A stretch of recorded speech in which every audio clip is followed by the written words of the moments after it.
Hey everyone, Stacks here, checking out Marauders #1, and this is a big deal because it is the first non-Hickman written book post House of X Powers of 10.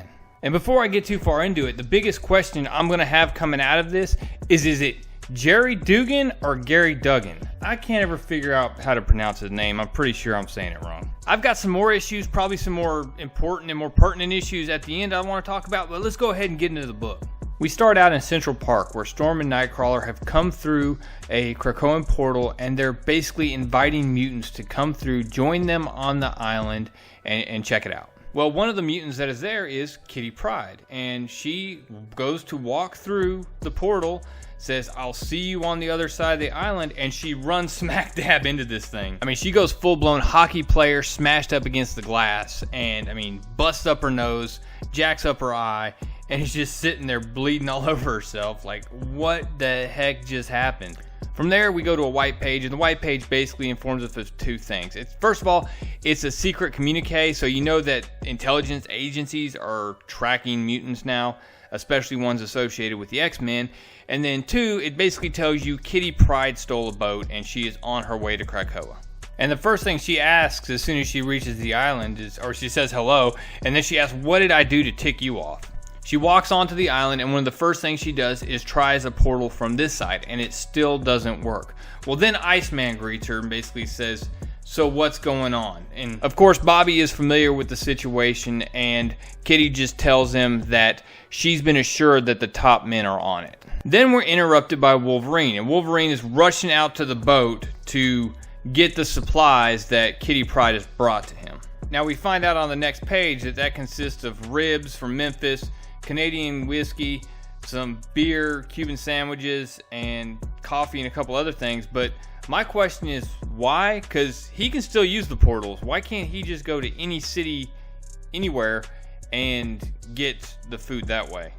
It doesn't make a lot of sense that she would run all over the United States and collect these things for him. And Canada, apparently. But I guess you could buy the Canadian whiskey in the United States, so whatever. Anyways, Bobby finishes giving Kitty the rundown on how the island works regarding how Krakoa is the one that grants you a living quarters and all that stuff. But while all this is going on, Iceman notices one of the portals isn't working, and he decides to stroll through it to see what's going on.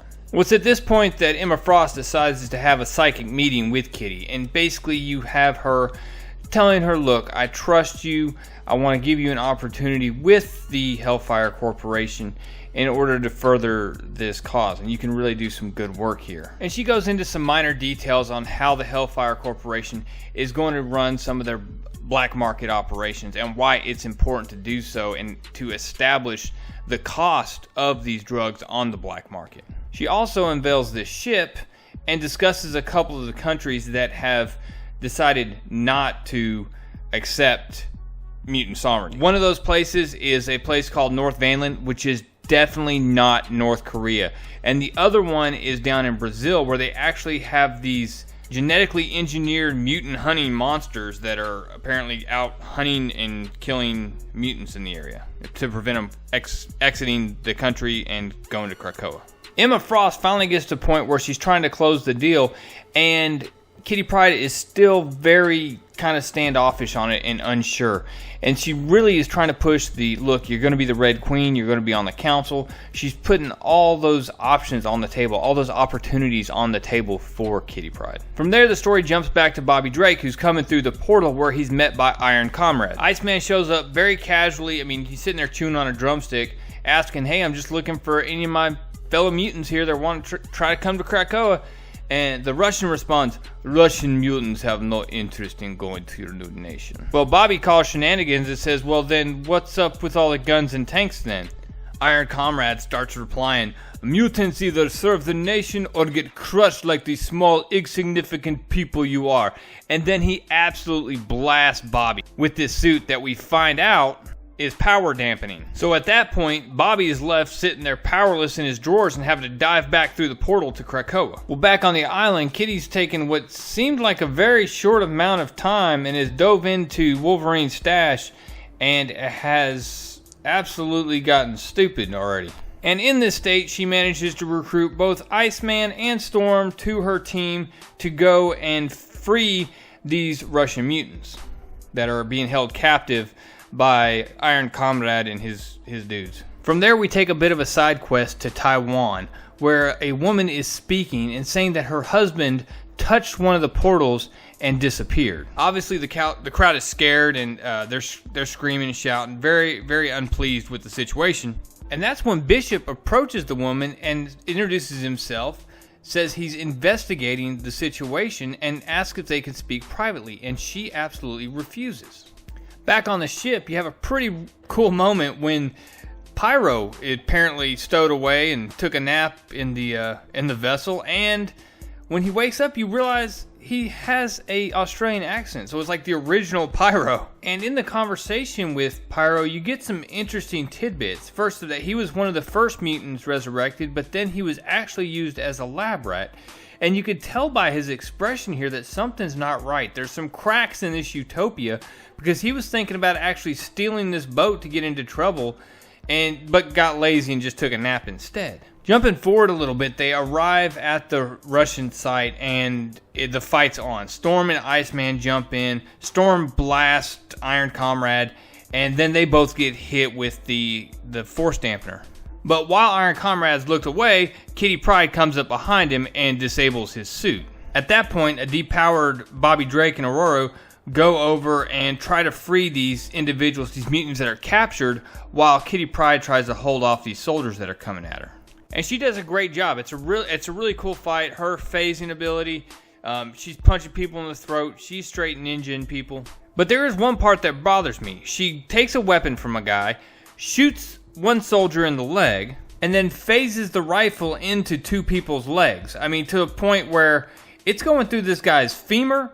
He's going to end up bleeding out, man. She just broke Krakoan law, I suspect. I mean, look at this here and tell me the guy on the right here didn't just have a major artery suffered and isn't about to bleed out. From there, she goes toe-to-toe with this tank rolling at her. She phases right through it and just pulls the smoke grenade pins off the driver's, off his vest, and just smokes the crew, which there would typically be more than one guy in the crew. I only see one guy leaving the hatch, but basically managed to very easily disable this tank. She then goes toe-to-toe with an overzealous cavalry commander and disables him, takes his sword, and now straight up has her pirate sword for the rest of the Marauder series.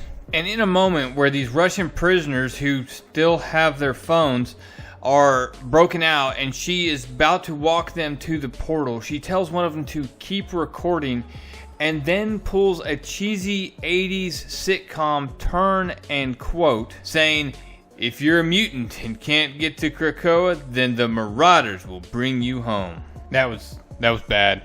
I'm just saying.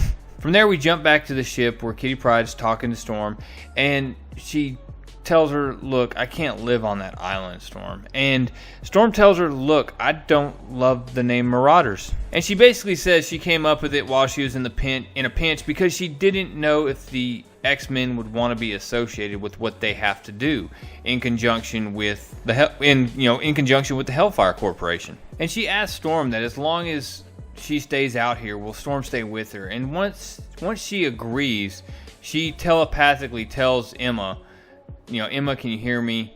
I accept both of your propositions." So we now have a new Red Queen, and we now have the leader of the Marauders. This issue did include one more white page, which was back from the Red Diamond, the news and gossip from Bar Sinister. It had 5 secrets, none of them which were incredibly interesting. Maybe the most interesting one is the last one, is we hear the slow boat is built to catch all the eyes, but it's the one under the radar that's really turning heads.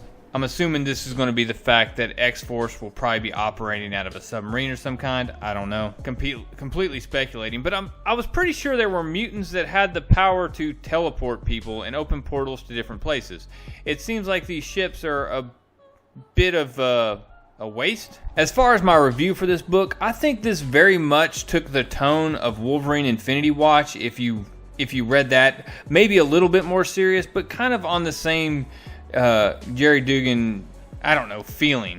I have a playlist for that. If you haven't went and read that or watched it, go check it out. It'll give you kind of why I feel the way I do about Gerry Duggan, because it's a good example of a story where it starts out a little goofy and then it just leaves the rails and it just gets it gets way too goofy. I still think this book is a good concept. I think it could be very interesting seeing what they do with this black market, going in and extracting mutants from these countries where they don't recognize Krakoan sovereignty. So I think it could be really cool. I am interested to know more about Pyro because he looked like sad in that scene. Like there was something like disturbing him in that moment. Something about it didn't seem right. You guys let me know if I'm reading too far into that or not. Overall, I would say definitely a recommend. I do wish they didn't have as many white pages in the non-Hickman written books. It doesn't seem like there was as much pertinent information in those white pages this time. Honestly, a couple of them were complete and honest filler. Next week we have Excalibur #1, so I'll probably be doing a preview video for that as well as reviewing the book. Also, I'll probably do another one this week, either Immortal Hulk #25 or Amazing Spider-Man number, I think it's what, 32? 32, yeah.